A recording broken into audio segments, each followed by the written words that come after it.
What if you could defeat an empire without firing a single shot? What if your greatest weapons were silence, humility, and compassion?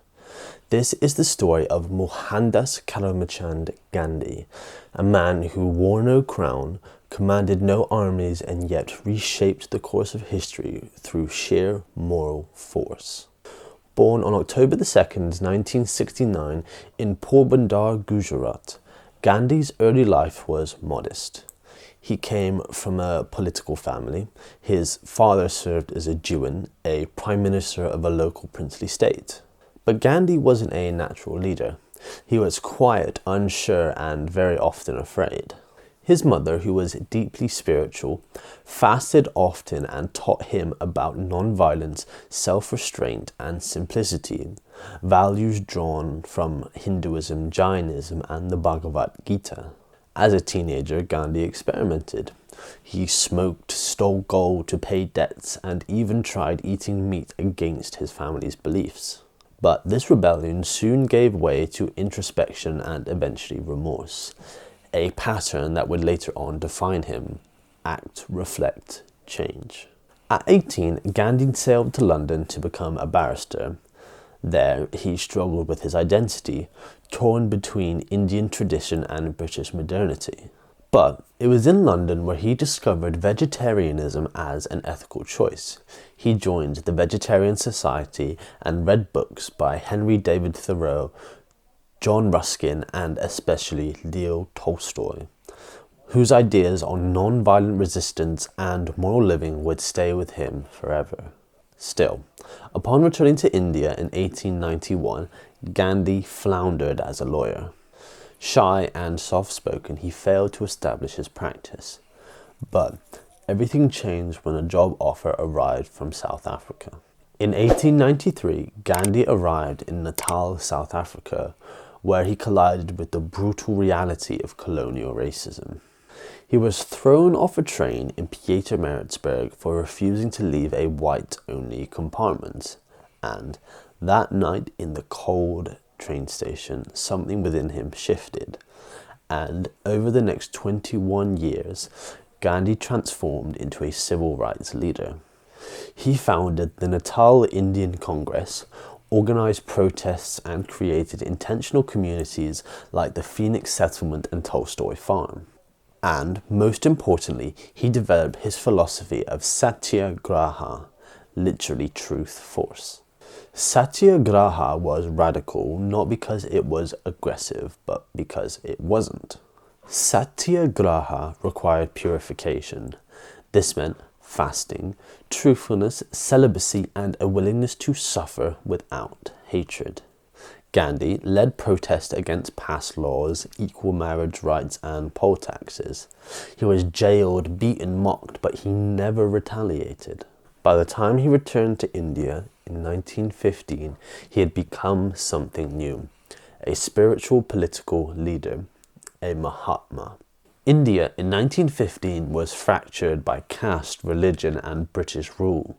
But rather than jumping into politics, Gandhi toured India, connecting with farmers, labourers, and the untouchables. He lived in ashrams, spun his own clothes, and spoke in the people's languages. This led to his first major Indian campaigns. One in Champran in 1917, defending indigo farmers from British exploitation, and the other was in Kedah in 1918, fighting tax hikes during famine. Gandhi wasn't just organising protests, he was awakening a national conscience. In 1920, Gandhi launched the non-cooperation movement, urging Indians to boycott British goods, resign from colonial jobs, and withdraw from colonial schools and courts. The idea was simple: if we stop cooperating with injustice, injustice collapses. The movement had reached millions, but in 1922, violence erupted in Chowchura, where a mob killed 22 policemen, and Gandhi, devastated, suspended the movement, saying violence is the weapon of the weak and non-violence is the weapon of the strong. For this, he was imprisoned for 2 years. In 1930, Gandhi launched his most iconic act of protest, the Salt March. He and 78 followers walked 240 miles to Dandi, where Gandhi illegally made salt from the sea, defying the British salt monopoly. This small, symbolic act inspired mass civil disobedience, getting thousands of people arrested. The international press covered it, and even Winston Churchill, disgusted, called Gandhi a seditious fakir. Gandhi met British leaders at the Round Table Conference in London, and while little came of it, the world now saw the British Empire as being on the defensive.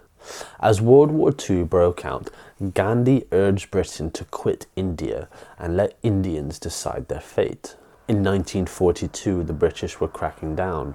Gandhi and other top leaders were arrested, and Gandhi's wife, Kasturba, died in prison, and Gandhi nearly died too. Meanwhile, internal divisions between Hindus and Muslims, Gandhi and Bose, and between the Congress and the Muslim League were deepening. In 1947, India finally gained independence, but at a price: partition. The subcontinent was divided into India and Pakistan. Communal riots broke out, killing over 1 million people, and Gandhi, who opposed the partition, worked tirelessly to stop the violence. He fasted, visited refugee camps, and walked into riot zones alone, calling for peace. But the tide was too strong, and on the 30th of January 1948, Gandhi was shot dead in Delhi by Nathuram Godse, a Hindu nationalist who believed that Gandhi was being far too lenient on the Muslims. Gandhi never ruled a country, he never passed a law, and he had no military. But his legacy rippled far beyond India. Martin Luther King Jr. called him a spiritual figure, and Nelson Mandela credited Gandhi with showing how the powerless could win. Gandhi gave the world a toolkit: non-violence, self-reliance, civil disobedience, moral leadership, and above all else, the courage to stand alone.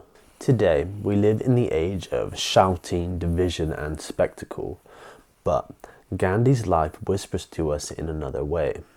He taught us that discipline is stronger than rage, that simplicity is more powerful than excess, and that the truth, even when crushed, rises. He once said, "You may never know the result of your actions, but if you do nothing, there will be no result." So, what will you do?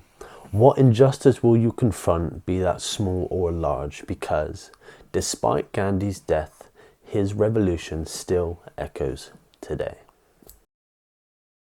Well, thank you for watching Deep Thought, and if you like this video, please, for me, like, share, and subscribe. And let me know in the comments, do you think Gandhi was a just and moral leader, or do you think there was more he could have done to stop the violence? And until next time, good day.